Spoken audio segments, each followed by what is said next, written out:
참매수님, 이관이 필립보입니다. 마태복음서 22장 23절에서 46절 가르침을 합니다. 기도하고 시작합니다. 성부와 성자와 성령의 이름으로 아멘. 22장 23절에서 33절. 그날 부활이 없다고 주장하는 사두가이들이 예수님께 다가와 물었다. 스승님, 모세는 어떤 사람이 자식 없이 죽으면 그의 형제가 죽은 이의 아내와 혼인하여 그의 후사를 일으켜 주어야 한다고 하였습니다. 그런데 저희 가운데 7 형제가 있었습니다. 마지가 혼인하여 살다가 죽었는데 후사가 없어서 아내를 동생에게 남겨놓았습니다. 둘째도 셋째도 그러하였고 7째까지 그러하였습니다. 맨 나중에는 그 부인도 죽었습니다. 그러면 부활 때의 그 여자는 그 7 가운데 누구의 아내가 되겠습니까? 그들이 다 그 여자를 아내로 맞아들였으니 말입니다. 예수님께서 그들에게 대답하셨다. 너희가 성경도 모르고 하나님의 능력도 모르니까 그렇게 잘못 생각하는 것이다. 부활 때에는 장가드는 일도 시집가는 일도 없이 하늘에 있는 천사들과 같아진다. 그리고 죽은 이들의 부활에 관해서는 하나님께서 너희에게 하신 말씀을 읽어보지 않았느냐? 나는 아브라함의 하나님, 이삭의 하나님, 야곱의 하나님이다 하고 말씀하셨다. 그분 하나님께서는 죽은 이들, 죽은 육신의 하나님이 아니라 산 이들, 죽음이 없이 영원히 사는 영혼, 영사람의 하나님이시다. 군중은 이 말씀을 듣고 그분의 가르침에 감탄하였다. 신명기 25장 5절에서 6절. 형제들이 함께 살다가 그 가운데 하나가 아들 없이 죽었을 경우 죽은 그 사람의 아내는 다른 집안 남자의 아내가 될 수 없다. 남편의 형제가 가서 그 여자를 아내로 맞아들여 시동생의 의무를 이행해야 한다. 그리고 그 여자가 낳은 첫 아들은 죽은 형제의 이름을 이어받아 그 이름이 이스라엘에서 지워지지 않게 해야 한다. 사도행전 23장 8절. 사실 사두가이들은 부활도 천사도 영도 없다고 주장하고 바리사이들은 그것을 다 인정하였다. 바리사이들과 헤로데 당원들이 형제에게 세금 내는 문제로 예수님을 트잡으려다가 예수님의 지혜로운 말씀 때문에 실패했습니다. 그러자 이번에는 부활이 없다고 주장하는 사두가이들이 예수님을 곤란하게 만들려고 신명기 말씀을 근거로 모세는 어떤 사람이 자식 없이 죽으면 그의 형제가 죽은 이의 아내와 혼인하여 그의 후사를 일으켜 주어야 한다고 하였습니다. 그러면서 저희 가운데 7 형제가 있었습니다.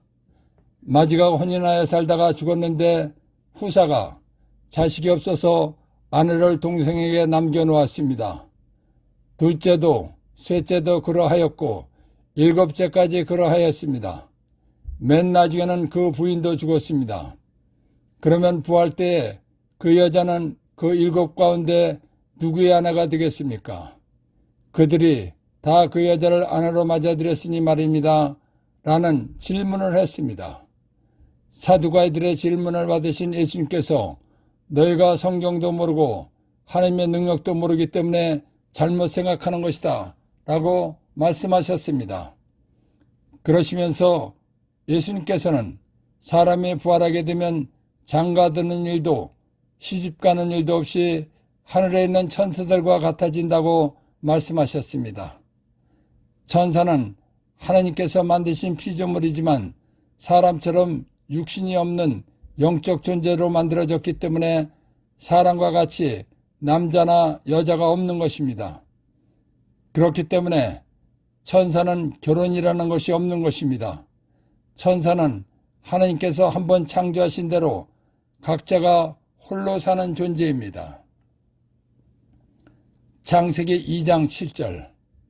그때에 주 하느님께서 흙의 먼지로 사람을 빚으시고 그 코에 생명의 숨, 영을 불어넣으시니 사람이 생명체가 되었다. 하느님께서 사람을 만드셨을 때 흙으로 빚은 육신과 하느님께서 숨으로 불어넣어 주신 영이 결합된 존재로 만드셨습니다. 사람의 육신은 물질이기 때문에 늙어서 죽게 되어 있는 것입니다. 그러나 영사람은 영적 존재이기 때문에 육신이 죽어도 죽지 않고 영체를 영적 몸을 입고 부활하여 천사처럼 영원히 사는 것입니다. 그렇기 때문에 부활한 다음에는 결혼이라는 것이 없이 천사처럼 각자 영원히 사는 것입니다. 고린토일서 15장 42절에서 44절. 죽은 이들의 부활도 이와 같습니다. 썩어 없어질 것, 육신으로 묻히지만 썩지 않는 것, 영적인 몸, 영사람으로 되살아납니다. 비천한 것, 썩어 없어질 육신으로 묻히지만 영광스러운 것, 영적인 몸, 영사람으로 되살아납니다. 약한 것, 썩어 없어질 육신으로 묻히지만 강한 것, 영적인 몸, 영사람으로 되살아납니다. 물질적인 몸, 썩어 없어질 육신으로 묻히지만 영적인 몸, 죽음이 없이 영원히 사는 몸, 영사람으로 되살아납니다. 물질적인 몸, 썩어 없어질 육신이 있으면 영적인 몸, 죽음이 없이 영원히 사는 몸, 영사람도 있습니다. 부활이란 최후 심판 때에 육신이 죽은 사람의 영사람이 육신이 아닌 영적인 몸을 영체를 입고 살아나는 것입니다. 탈출기 3장 6절. 그분께서 다시 말씀하셨다. 나는 네 아버지의 하느님, 곧 아브라함의 하느님, 이삭의 하느님, 야곱의 하느님이다. 그러자 모세는 하느님을 뵙기가 두려워 얼굴을 가렸다. 예수님께서는 탈출기 말씀을 하시면서 하느님께서 나는 아브라함의 하느님, 이삭의 하느님, 야곱의 하느님이다 하고 말씀하셨다고 하셨습니다. 그러시면서 하느님께서는 죽은 이들의 하느님이 아니라 산 이들의 하느님이시다 라고 말씀하셨습니다. 이 말씀은 하느님께서는 죽는 육신의 하느님이 아니라 영원히 사는 사람의 영사람, 영혼의 하느님이시다 라는 말씀을 하신 것입니다. 다시 말하면 하느님께서는 죽지 않고 영원히 사는 영사람의 하느님이시다 라는 것입니다. 예수님께서 이 말씀을 하신 이유는 사람이 죽었다는 것은 육신이 죽는 것이지 영사람이 죽는 것은 아니라는 것입니다. 예수님께서는 부활이 없다고 주장하는 사두가이들에게 너희는 성경도 모르고 하나님의 능력도 모르기 때문에 잘못 생각하고 말하고 있는 것이다 라고 말씀하신 것입니다. 이 말씀으로서 예수님을 곤란하게 만들려던 사두가이들의 말문을 막아버리신 것입니다. 그래서 나는 아브라함의 하나님, 이삭의 하나님, 야곱의 하나님이다 하고 말씀하셨다. 그분 하나님께서는 죽은 이들, 죽는 육신의 하나님이 아니라 산 이들, 죽음이 없이 영원히 사는 영사람의 하나님이시다. 군중은 이 말씀을 듣고 그분의 가르침에 감탄하였다라는 것입니다. 1. 부활이란 최후 심판 때에 육신이 죽은 사람의 영사람이 육신이 아닌 영적인 몸을 영체를 입고 살아나는 것입니다. 2. 죽었던 라자로가 살아나는 것은 부활인가? 부활이 아닙니다.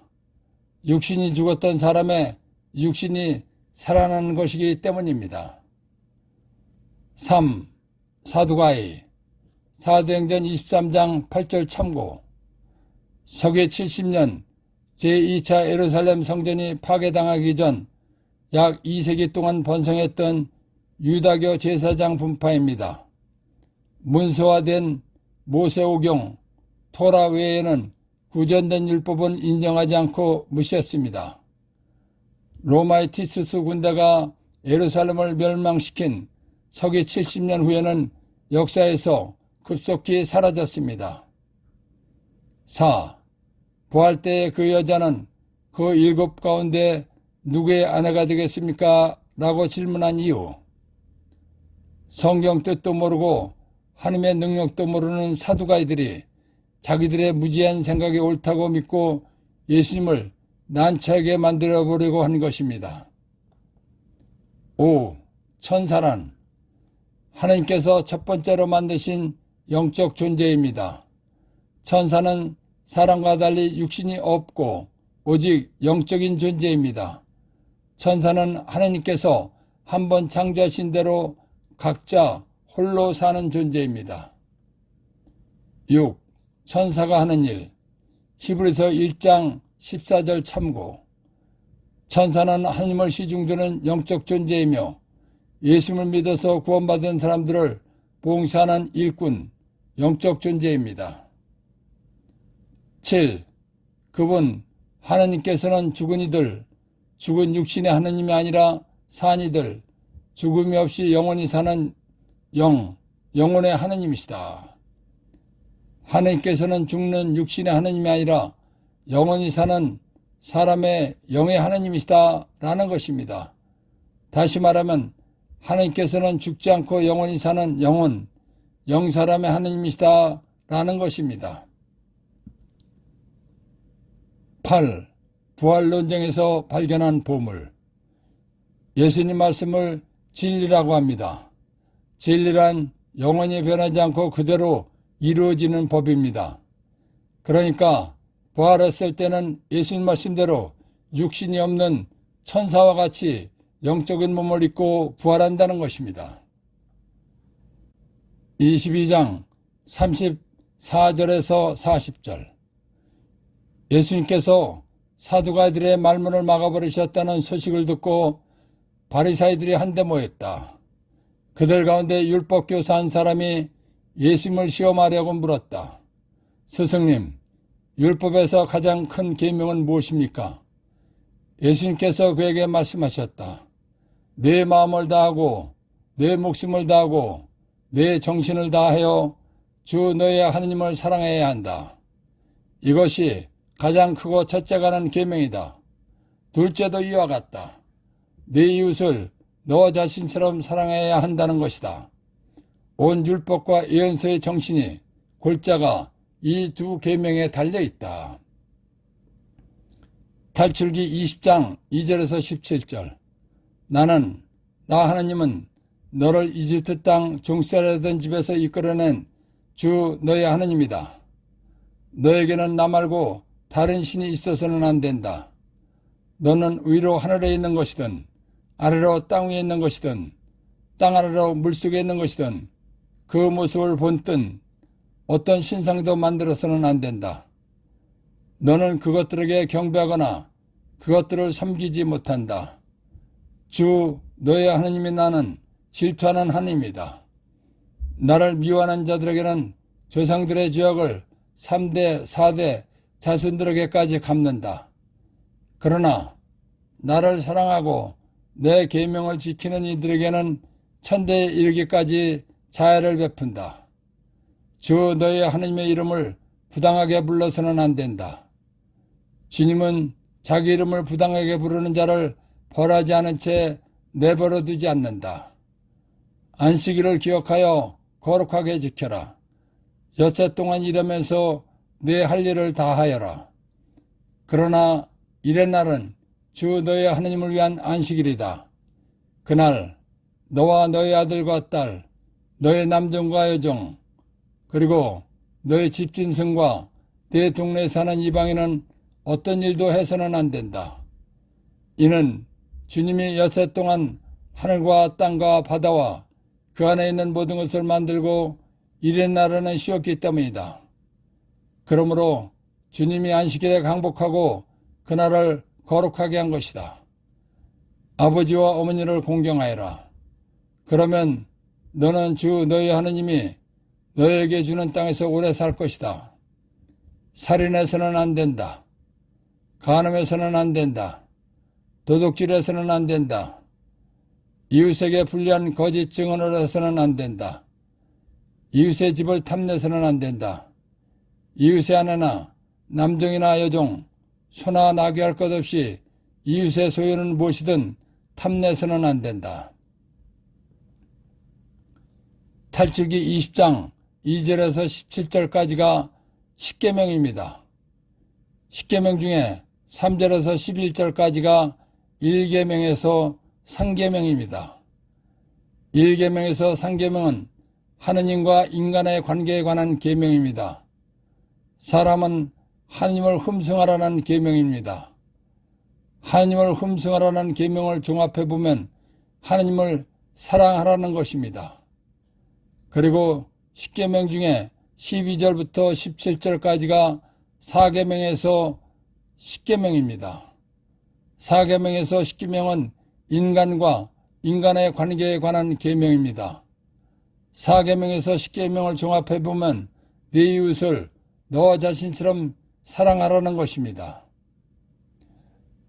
예수님께서 사두가이들의 말문을 막아버리셨다는 소식을 듣고 바리새인들이 모여왔습니다. 그들 가운데 율법교사 한 사람이 예수님을 시험하려고 스승님, 율법에서 가장 큰 계명이 무엇입니까? 하고 질문했습니다. 그러자 예수님께서 내 마음을 다하고 내 목숨을 다하고 내 정신을 다하여 주 너의 하느님을 사랑해야 한다. 이것이 가장 크고 첫째가 는 계명이다. 둘째도 이와 같다. 네 이웃을 너 자신처럼 사랑해야 한다는 것이다.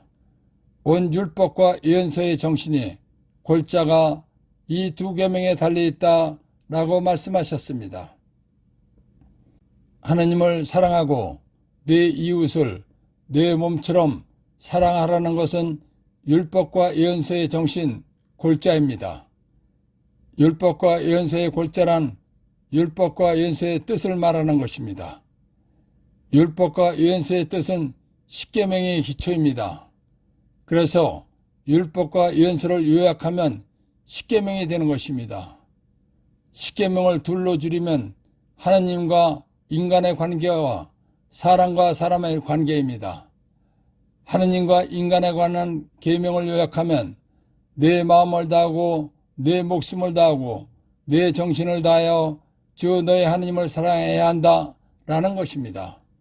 그리고 인간과 인간에 관한 계명을 요약하면 네 이웃을 너 자신처럼 사랑해야 한다라는 것입니다. 그래서 온 율법과 예언서의 정신이 골자가 이 두 계명에 달려있다라고 말씀하신 것입니다. 1. 내 마음을 다하고 내 목숨을 다하고 내 정신을 다하여 주 너의 하느님을 사랑해야 한다. 하느님께서 아담의 원죄로 지옥불 속에 가게 된 인간을 극진히 사랑하셔서 죄에서 구원해 주시기 위해서 아들 예수, 메시아, 구원자를 보내주시어 사람의 죄값인 죽음을 대신해서 죽어주시게 하여 구원받고 하늘나라 가게 해주셨기 때문입니다. 2. 내 이웃을 너 자신처럼 사랑해야 한다. 10계명 중에 4계명에서 10계명까지는 인간과 인간의 관계에 관한 것입니다. 인간과 인간에 관한 계명을 보면 사람끼리 서로 잘 살라는 것입니다. 사람끼리 잘 살라는 것을 종합해보면 이웃을 내 몸처럼 사랑하라는 것이기 때문입니다. 22장 41절에서 46절 바리새인들이 모여들자 예수님께서 그들에게 물으셨다. 너희는 메시아를 어떻게 생각하느냐? 그는 누구의 자손이냐? 그들이 다윗의 자손입니다 하고 대답하자 예수님께서 그들에게 말씀하셨다. 그러면 다윗이 성령의 도움으로 그를 주님이라고 부른 것은 어찌 된 일이냐? 주님께서 내 주님께 말씀하셨다. 내 오른쪽에 앉아라. 내가 너의 원수들을 네 발 아래 잡아놓을 때까지. 이렇게 다윗이 메시아를 주님이라고 부르는데 메시아가 어떻게 다윗의 자손이 되느냐? 그들은 한마디도 대답하지 못하였다. 그리고 그날부터 예수님께 감히 묻는 사람도 더 이상 없었다. 예수님께 올가매를 씌우려던 바리사이들이 또다시 모여들었습니다. 그러자 이번에는 예수님께서 그들을 난처하게 만들어서 입을 막으시려고 너희는 메시아를 어떻게 생각하느냐? 그는 누구의 자손이냐? 하고 물으셨습니다. 그러자 바리사이들이 다윗의 자손이라고 대답했습니다. 시편 110편 1절 주님, 하느님께서 내 죽은 메시아께 하신 말씀, 네, 나 하느님 오른쪽에 앉아라. 내가 너 메시아의 원수들을 네 메시아 발판으로 삼을 때까지. 다윗은 메시아를 주님이라고 불렀습니다. 그런데 바리사이들은 메시아를 다윗의 자손이라고 말했습니다. 바리사이들은 다윗과 메시아를 육적인 관계로만 본 것입니다. 그렇기 때문에 메시아를 다윗의 자손이라고 말한 것입니다. 그런데 시편을 보면 다윗은 메시아를 주군이라고 했습니다. 주군이란 군주 국가에서 나라를 다스리는 원수를 말하는 것입니다. 즉 임금이나 왕을 뜻하는 것입니다. 다윗은 메시아이신 예수님께서 태어나시기 약 1000년 전 사람입니다. 그렇기 때문에 육적인 관계로 보면 당연히 메시아는 다윗의 후손입니다. 그러니까 육적인 관계로 보면 바리사이들의 말이 맞는 것입니다. 그런데 신앙은 영적인 것입니다. 그렇기 때문에 하나님에 관한 것, 즉 신앙은 영적으로 보아야 정확하고 맞는 것입니다. 다윗은 하나님께서 뽑으신 이스라엘의 2대 왕입니다. 그리고 시편을 쓴 예언자입니다. 다윗은 시편 110편에서 자기 후에 오실 메시아에 대해서 예언을 한 것입니다. 그 예언에서 메시아를 내 주군이라고 말한 것입니다. 다윗이 메시아를 주군이라고 한 것은 다윗이 살아있을 때 이미 죽은 왕이셨다는 것입니다. 다윗이 예언한 것은 영적인 것을 예언한 것입니다. 그러니까 다윗이 메시아를 죽은 왕이라고 한 것은 영적인 것을 말한 것입니다. 예수님께서는 성경 말씀으로 메시아가 다윗의 후손이 아니라는 것을 밝히신 것입니다. 그렇기 때문에 바리사이들이 한마디도 하지 못했다는 것입니다. 그리고 더 이상 예수님을 골탕 먹이기 위해서 감히 질문하는 사람이 없었다는 것입니다. 그래서 그들은 한마디도 대답하지 못했다. 그리고 그날부터 예수님께 감히 묻는 사람도 더 이상 없었다라는 것입니다. 1.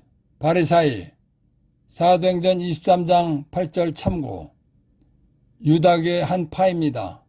문서화된 모세 오경과 토라와 죽음 이후의 영원 불멸성, 몸의 부활, 천사 같은 영적 존재를 믿었으며 구전된 전승도 모세 율법의 중요한 일부로 보았습니다. 2. 바리사이란 율법을 잘 지키는 구별된 사람이라는 것입니다.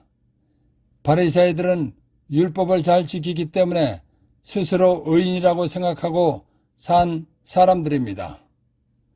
3. 바리사이들은 율법을 잘 지켜 스스로 의인이라고 생각하는 사람들이기 때문에 율법을 제대로 지키지 못하는 사람들을 죄인이라고 했습니다. 그래서 바리사이들은 율법을 잘 지키지 못하는 사람들과는 어울리지 않았습니다. 4. 너희는 메시아를 어떻게 생각하느냐?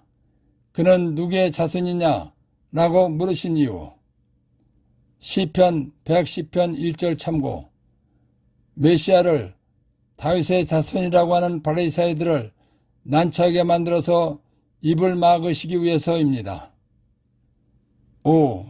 메시아, 그리스도, 구세주란 뜻입니다. 즉 예수님을 말하는 것입니다. 동그라미 1. 구약 성경에서는 초인간적 예지를 가지고 이스라엘을 통치하는 왕입니다. 동그라미 2. 신약 성경에서는 예수 그리스도를 이루는 말입니다. 부활의 뜻을 알고 신앙생활하도록 도와주신 성령 하나님과 하느님 아버지와 예수님께 감사의 큰 박수를 드립시다. 아멘.